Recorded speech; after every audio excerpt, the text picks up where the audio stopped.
ધોરણ 6 પ્રકરણ 7 ગુપ્ત યુગ અને અન્ય શાસકો। ઈસુની 3જી સદીમાં મગધમાં પ્રભાવશાળી ગુપ્ત વંશની સત્તા સ્થપાઈ।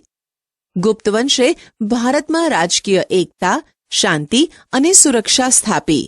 તેનાથી અપૂર્વ સમૃદ્ધિ આવી। આથી ગુપ્ત યુગને ભારતનો સુવર્ણ યુગ કહેવામાં આવે છે। સુવર્ણ યુગ એટલે દેશની સમગ્ર પ્રજાની સર્વોત્કૃષ્ટ પ્રગતિ, આબાદી। ગુપ્ત સમ્રાટોએ લોકોને શાંતિ અને સમૃદ્ધિ આપી, જેની પ્રશંસા વિદેશી મુસાફરોએ પણ કરી છે। ગુપ્ત યુગનો સુવર્ણ યુગ ઘણે અંશે ગુપ્ત સમ્રાટોનું સર્જન હતું। ચંદ્રગુપ્ત પહેલો મગધના સામ્રાજ્યમાં શ્રીગુપ્ત ગુપ્ત વંશનો સ્થાપક હતો। તેના પુત્રનું નામ ઘટોત્કચ ગુપ્ત હતું।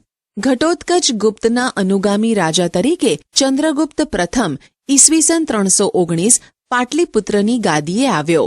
તેણે શક્તિશાળી લિચ્છવી જાતિની કન્યા કુમારદેવી સાથે લગ્ન કર્યા। લિચ્છવીઓની સહાયથી તેણે મગધના રાજ્યનો વિસ્તાર કર્યો।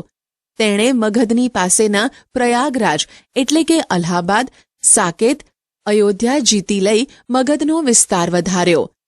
તેણે મહારાજને બદલે મહારાજાધિરાજ જેવું ગૌરવપ્રદ બિરુદ ધારણ કર્યું હતું। તેણે પોતાની સત્તા અને પ્રતિષ્ઠાની પ્રતીતિ કરાવવા સોનાના સિક્કા બહાર પડાવ્યા હતા। તેનો રાજ્યાભિષેક થયો ત્યારથી તેણે ગુપ્ત સંવત શરૂ કરાવ્યો। સૌરાષ્ટ્રના વલ્લભી રાજ્યના શાસકોએ પણ આ ગુપ્ત સંવતનો સ્વીકાર કર્યો હતો। ગુપ્ત સંવતના આરંભના કારણે હિંદના ઇતિહાસમાં કાળગણના અને કાળક્રમ અનુસાર ઐતિહાસિક બનાવોની ગોઠવણી શક્ય બની। સમ્રાટ સમુદ્રગુપ્ત ચંદ્રગુપ્ત પ્રથમ પછી તેનો પ્રતાપી પુત્ર સમુદ્રગુપ્ત ગાદીએ આવ્યો। સમુદ્રગુપ્તના સમયની માહિતી પ્રયાગરાજના સ્તંભલેખ એટલે કે પ્રયાગ પ્રશસ્તિ અને તેના સિક્કાઓમાંથી મળે છે। આ પ્રશસ્તિ રાજકવિ હરિશેણે રચી છે। તેમાં સમ્રાટ સમુદ્રગુપ્તના દિગ્વિજયો અને સાંસ્કૃતિક સિદ્ધિઓ વર્ણવી છે। તેણે ખૂબ જ ઓછા સમયમાં ઉત્તર ભારતના મોટા ભાગના રાજ્યોથી માંડી અફઘાનિસ્તાનના કુષાણ શાસનતંત્ર સુધી તેની વિજયયાત્રા કરી હતી। દક્ષિણમાં લગભગ 12 જેટલા રાજાઓને હરાવ્યા। તેણે આ રાજાઓને હરાવીને તેમના રાજ્યો ખાલસા કરવાને બદલે તેઓને ખંડિયા રાજાઓ તરીકે ડહાપણપૂર્વક પુનઃ સ્થાપિત કર્યા। રાજ્યનો વહીવટ ચલાવવા રાજ્યપાલો અને અધિકારીઓની નિમણૂક કરવામાં આવતી। સમુદ્રગુપ્ત મહાન વિજેતા અને સંસ્કારી સમ્રાટ હતો। તેની સાહિત્યિક સિદ્ધિઓ અને ચારિત્ર્ય પણ નોંધપાત્ર હતા। તેણે અનેક કાવ્યોની રચના કરી કવિરાજનું બિરુદ મેળવ્યું હતું। કમનસીબે તેનું આજે એક પણ કાવ્ય મળતું નથી। એક સિક્કામાં સમુદ્રગુપ્તને વીણા વગાડતો દર્શાવવામાં આવ્યો છે, જે તેનો સંગીત પ્રેમ દર્શાવે છે। તેના શાસનકાળ દરમિયાન અનેક મંદિરો, બૌદ્ધ વિહારો અને જૈન ઉપાશ્રયો બંધાયા હતા। તેણે અશ્વમેઘ યજ્ઞ કર્યો હતો। આ સંદર્ભે તેણે સિક્કા પડાવ્યા હતા। તેણે પોતાના દરબારમાં વિદ્વાનોને એકત્રિત કરી ઉચ્ચ પ્રકારનું સાહિત્ય સર્જન કરાવ્યું હતું। જ્ઞાનીઓ તેની અને તે જ્ઞાનીઓની સોબત ઈચ્છતા હતા। તેણે હિન્દુ ધર્મને ઉત્તેજન આપ્યું હતું। તેણે સામાજિક રીતરિવાજોને સ્વીકાર્યા હતા। પ્રાચીન ભારતના ઇતિહાસમાં સમુદ્રગુપ્તનું સ્થાન વિશિષ્ટ અને નોંધપાત્ર છે। ગુપ્ત સામ્રાજ્યની મહત્તાનો તે સર્જક હતો। સમ્રાટ ચંદ્રગુપ્ત બીજો વિક્રમાદિત્ય ઈસવીસન 375માં સમુદ્રગુપ્તનું અવસાન થયું। તેના સ્થાને ચંદ્રગુપ્ત બીજો ગાદી ઉપર આવ્યો। તેણે પિતાએ વારસામાં આપેલા વિશાળ સામ્રાજ્યને સફળતાપૂર્વક સાચવ્યું। એટલું જ નહીં, પણ કેટલાક વિજયો મેળવીને સામ્રાજ્યનો વિસ્તાર વધાર્યો। ચંદ્રગુપ્ત બીજો ગુપ્ત વંશનો સૌથી પ્રતિભાશાળી શાસક હતો। તેના સામ્રાજ્યની સરહદો શક રાજ્યને અડકીને આવી હતી। તેણે ગુજરાત ઉપર હુમલો કરી શક ક્ષત્રપ વંશના રાજ્યનો અંત આણ્યો। આ વિજયની યાદમાં શકારી બિરુદ ધારણ કર્યું। તે વિક્રમાદિત્ય પણ કહેવાયો। તેણે 300 વર્ષથી પગદંડો જમાવીને બેઠેલા શક ક્ષત્રપોને હાંકી કાઢવા માટે શક્તિશાળી રાજ્યો સાથે લગ્ન સંબંધો બાંધી તેમની મદદથી પોતાનું સૈન્યબળ વધાર્યું। આ લગ્ન સંબંધો તેને પોતાના સામ્રાજ્યના વિસ્તારમાં અને દુશ્મનોને મહાત કરવામાં ખૂબ ઉપયોગી થયા. તેણે જીતેલો નવો પ્રદેશ ઘણો જ અગત્યનો હતો. ગુજરાત અને સૌરાષ્ટ્રના સમૃદ્ધ પ્રદેશો ભૃગુ કચ્છ, ભરૂચ અને સ્તંભ તીર્થ ખંભાતના ધીકતા બંદરો ગુપ્ત સામ્રાજ્યને મળ્યા. પરિણામે રાજ્યનો દરિયાઈ વેપાર ખૂબ વધ્યો અને ગુપ્ત રાજાઓ અખૂટ સંપત્તિના માલિક બન્યા. ચંદ્રગુપ્ત દ્વિતીયના સમયમાં આવેલા ચીની યાત્રાળુ ફાહિયાએ ગુપ્ત રાજ્ય વહીવટના અને ગુપ્ત સામ્રાજ્યની સમૃદ્ધિના વખાણ કર્યા છે. ચંદ્રગુપ્ત બીજો વૈષ્ણવ ધર્મી હોવા છતાં અન્ય ધર્મો પ્રત્યે ખૂબ આદરભાવ ધરાવતો હતો. તેનો સેનાપતિ આમ્રકાર દેવ બૌદ્ધ ધર્મી અને રાજ્યમંત્રી વરસેન શૈવ ધર્મી હતો. રાજધાની પાટલીપુત્રમાં પણ અનેક બૌદ્ધ મઠો આવેલા હતા. તેના શાસનકાળ દરમિયાન મેળવેલ સાંસ્કૃતિક સિદ્ધિઓને કારણે જ ગુપ્તયુગ સુવર્ણ યુગ બની શક્યો. તે વિદ્વાનો અને કવિઓનો આશ્રયદાતા હતો. સંસ્કૃત ભાષાના મહાન કવિ અને નાટ્યલેખક કાલિદાસ તેના રાજકવિ હતા. ધન્વંતરી તેના રાજવૈદ્ય હતા.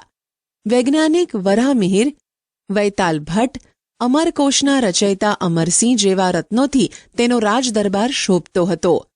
તેના સમયમાં શિલ્પ, સ્થાપત્ય અને ચિત્રકલાનો સુંદર વિકાસ થયો. અજંતાના ઘણા કલાપ મંડપો તેના સમયમાં તૈયાર થયા. તેણે રાજધાની પાટલીપુત્રમાં અનેક બૌદ્ધ મઠો બંધાવ્યા હતા. દિલ્હી પાસેનો મહેરોલી લોહસ્તંભ તેના સમયમાં સ્થપાયો, જેને સદીઓ સુધી તાપ અને વરસાદમાં રહેવા છતાં કાટ લાગ્યો નથી. તેણે પાટલીપુત્ર ઉપરાંત ઉજ્જૈનને બીજી રાજધાની બનાવી. તેણે રાજ્યને જુદા જુદા વહીવટી એકમોમાં વહેંચી સુવ્યવસ્થિત વહીવટ ચલાવ્યો. લગભગ ઈસવીસન 414ના અરસામાં મહાન સમ્રાટ ચંદ્રગુપ્ત વિક્રમાદિત્યનું અવસાન થયું. કુમારગુપ્ત પહેલો. ચંદ્રગુપ્ત બીજાના અવસાન પછી તેનો પ્રતાપી પુત્ર કુમારગુપ્ત પહેલો ગાદીએ આવ્યો. તેનો શાસનકાળ શાંતિ અને સમૃદ્ધિનો યુગ હતો. તેણે વિશાળ સામ્રાજ્યને જાળવી રાખ્યું હતું. તેના સમયમાં પુષ્યમિત્ર જાતિના લોકોએ બળવો કર્યો હતો. આ બળવાને તેના પુત્ર સ્કંદગુપ્તે તરત જ શમાવી દીધો હતો. તેના સમયમાં સામ્રાજ્યની ઉત્તર સરહદે હુણોએ હુમલા શરૂ કર્યા હતા. સ્કંદગુપ્તે તેમને પાછા કાઢ્યા હતા. કુમારગુપ્ત કાર્તિકેયનો ભક્ત હતો અને તે ધર્મસહિષ્ણુ રાજા હતો. તેણે બૌદ્ધો અને જૈનોને પણ દાન આપ્યા હતા. નાલંદાની પ્રસિદ્ધ બૌદ્ધ વિદ્યાપીઠ તેના સમયમાં સ્થપાઈ હતી. અજંતાની કેટલીક ગુફાઓ તેના સમયમાં તૈયાર થઈ. સ્કંદગુપ્ત. કુમારગુપ્ત પહેલા પછી તેનો વીરપુત્ર સ્કંદગુપ્ત ગાદી પર બેઠો. તે ગુપ્ત યુગનો છેલ્લો મહાન રાજા હતો. ગિરનારના અભિલેખમાં જણાવ્યા પ્રમાણે તેણે શાસનકાળના શરૂઆતના વર્ષોમાં હુણોને હરાવ્યા હતા. હુણો સાથેની લડાઈમાં પુષ્કળ દ્રવ્ય વપરાઈ ગયું. પરિણામે ગુપ્ત સામ્રાજ્યની આર્થિક સંપત્તિમાં ઓટ આવી. સ્કંદગુપ્ત પછીના નિર્બળ શાસકો જનુની અને શક્તિશાળી હુણોના આક્રમણને ખાળી શક્યા નહીં અને ગુપ્ત સામ્રાજ્ય ઈસવીસન 550માં છિન્ન ભિન્ન થઈ ગયું. ગુપ્ત યુગની શાસન વ્યવસ્થા. ગુપ્ત યુગના શાસનતંત્ર વિશે આપણને અભિલેખો, સ્મૃતિઓ અને પુરાણોમાંથી માહિતી મળે છે.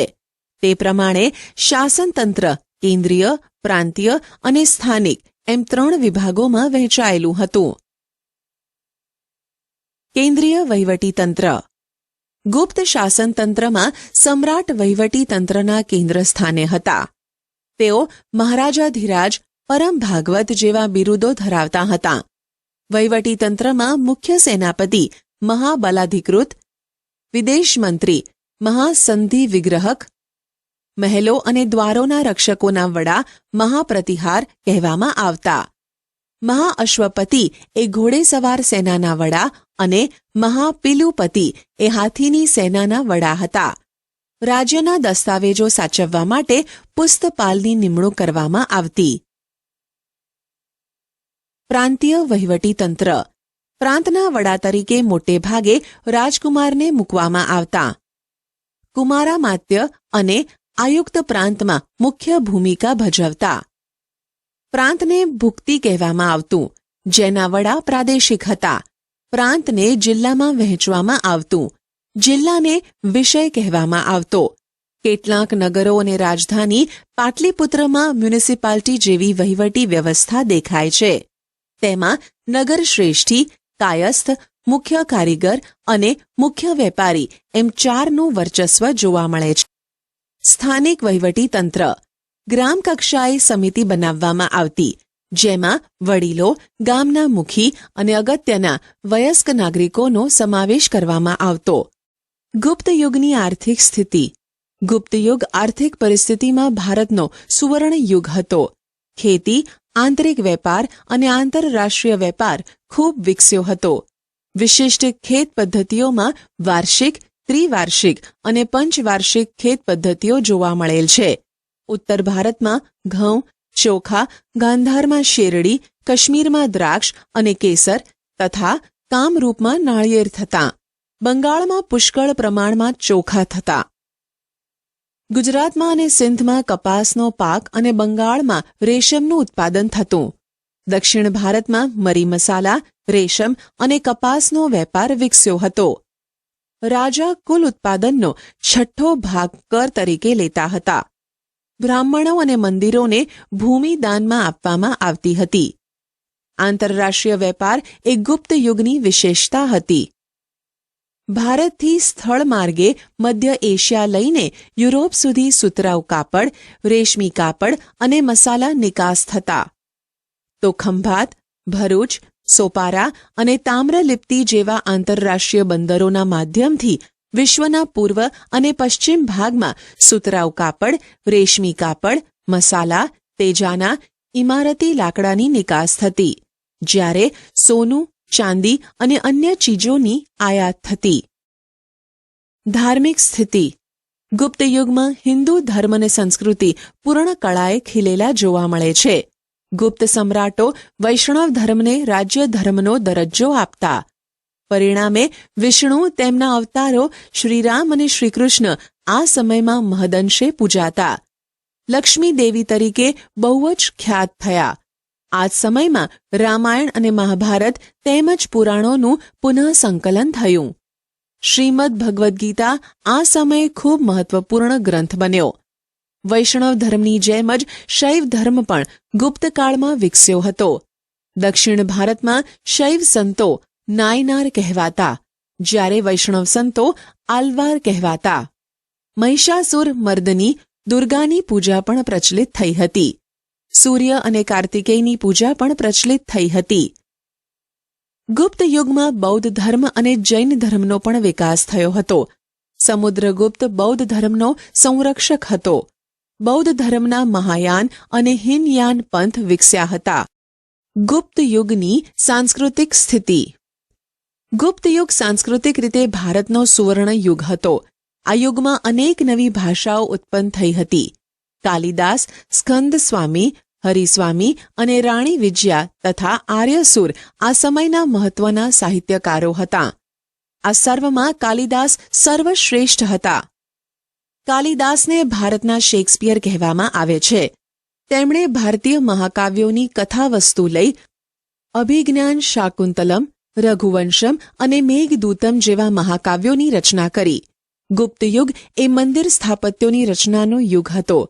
ગુજરાતમાં ગોપ, નચના કોઠારનું પાર્વતી મંદિર અને ઝાંસીનું મંદિર એ ભારતના સૌપ્રથમ ઇન્ટેરી મંદિરો છે. ગુપ્ત યુગ આ દ્રષ્ટિએ મંદિર સ્થાપત્યની શરૂઆત દર્શાવે છે. દુર્ગા, બુદ્ધ, કૃષ્ણ અને શિવની મૂર્તિઓ આ કાળે મોટા પ્રમાણમાં બની. ગુપ્ત યુગમાં વિજ્ઞાનની સ્થિતિ. મહાન વૈજ્ઞાનિકોમાં આર્યભટ્ટ અને વરામિહિર આ સમયમાં થયા. આર્યભટ્ટે શૂન્ય અને દશાંશ પદ્ધતિની શોધ કરી. વરામિહિરે બૃહદ સંહિતા નામનો ખગોળશાસ્ત્રને લગતો મહત્વપૂર્ણ ગ્રંથ લખ્યો. વાઘભટ્ટે આયુર્વેદ ક્ષેત્રે અષ્ટાંગ હૃદય સંહિતા નામનો મહાન ગ્રંથ લખ્યો. આ કાળે મનુષ્યો અને પ્રાણીઓ માટે વૈદક શાસ્ત્ર વિકસ્યું હતું.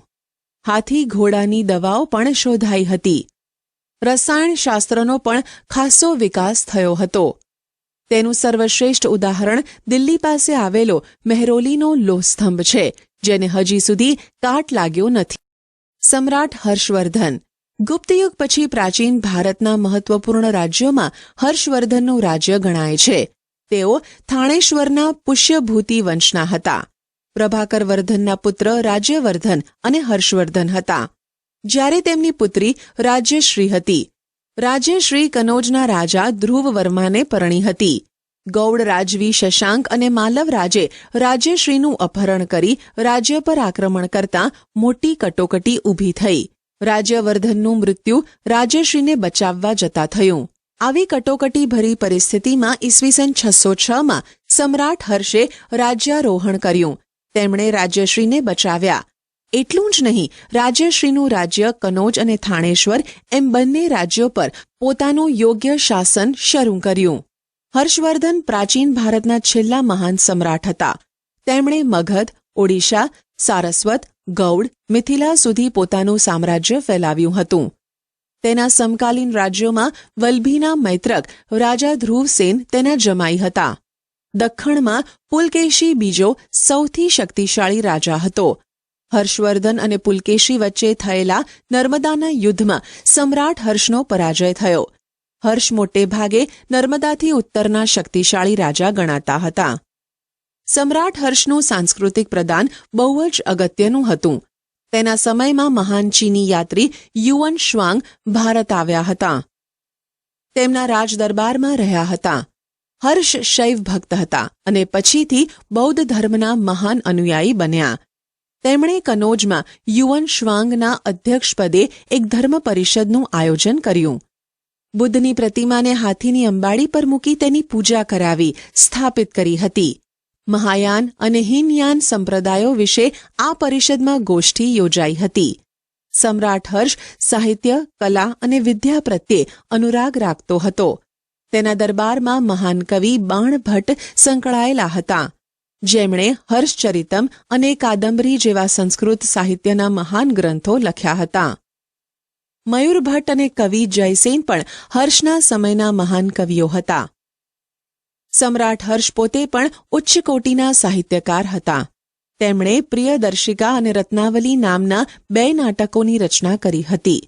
સાથે સાથે ભગવાન બુદ્ધની જાતક કથાઓ ઉપરથી નાગાનંદ નામનું વિશિષ્ટ નાટક પણ લખ્યું હતું. હર્ષે અન્ય દેશો સાથે પણ મૈત્રી સંબંધો બાંધ્યા હતા. તેમણે પોતાના દૂત મંડળને ચીનમાં મોકલ્યા હતા. તે જ રીતે ચીનથી ભારતમાં ચીનના દૂત મંડળે મુલાકાત લીધી હતી. આ દ્રષ્ટિએ સમ્રાટ હર્ષ એક ઉચ્ચ કોટીના શાસક, વિજેતા, વહીવટીકર્તા અને સાહિત્યકાર હતા. તેમણે નાલંદા વિદ્યાપીઠને નિભાવવા માટે 100 ગામ ભેટમાં આપ્યા હતા. પુલકેશી બીજો. સમ્રાટ હર્ષના સમકાલીન રાજ્યોમાં સૌથી શક્તિશાળી ચાલુક્ય વંશી રાજા પુલકેશી બીજા હતા. તેમણે મહારાષ્ટ્રમાં રાષ્ટ્રકૂટો પાસેથી સત્તા આંચકી રાજ્ય સ્થાપ્યું. પુલકેશી બીજાએ 40 વર્ષ જેટલા લાંબા સમય સુધી શાસન કર્યું હતું. તેણે સમ્રાટ હર્ષને પણ હરાવ્યા હતા. તે મહાન વિજેતા હતા. તેણે દક્ષિણ ભારતના કદંબો, માહેશ્વરના ગંગો, કોંકણના મૌર્યોને હરાવી દક્ષિણ પથના સ્વામીનું બિરુદ પ્રાપ્ત કર્યું હતું. લાટ, માલવ અને ગુર્જરોને પણ તેણે હરાવ્યા હતા. કર્ણાટક, મહારાષ્ટ્ર અને કોંકણ એ સમગ્ર વિસ્તારનો તે સ્વામી હતો. હર્ષની જેમ તેણે પણ અન્ય દેશો સાથે સંબંધો વિકસાવ્યા હતા. તેણે ઈરાનમાં પોતાના એક રાજદૂતને મોકલ્યો હતો. ઈરાનના શહેનશાહ ખુશરો બીજા તેના મિત્ર હતા. અન્ય રાજ્યો. આ સમયે અન્ય રાજ્યોમાં કાંચીના પલ્લવો, રાજસ્થાનના ગુર્જર પ્રતિહારો, વલ્ભીના મૈત્રકો, દક્ષિણ ગુજરાતમાં ગુર્જરો, કાશ્મીરમાં કરકોટકો વગેરેનો સમાવેશ થાય છે, જેમાં કાંચીના પલ્લવો સ્થાપત્ય અને કલાને લીધે પ્રખ્યાત થયા હતા. તેમણે બ્રહ્મા, વિષ્ણુ, મહેશની અનેક મૂર્તિઓ શિલાઓમાં કંડારી મંદિરો બંધાવ્યા હતા. મહાબલીપુરમના સમુદ્ર તટે રથ મંદિરો બંધાવનારા પલ્લવોએ ભારતની સાંસ્કૃતિક સમૃદ્ધિમાં વધારો કર્યો છે. કાંજીવરમમાં તેમણે બંધાવેલું કૈલાશનાથ મંદિર તે સમયનું સૌથી શ્રેષ્ઠ મંદિર ગણાવી શકાય.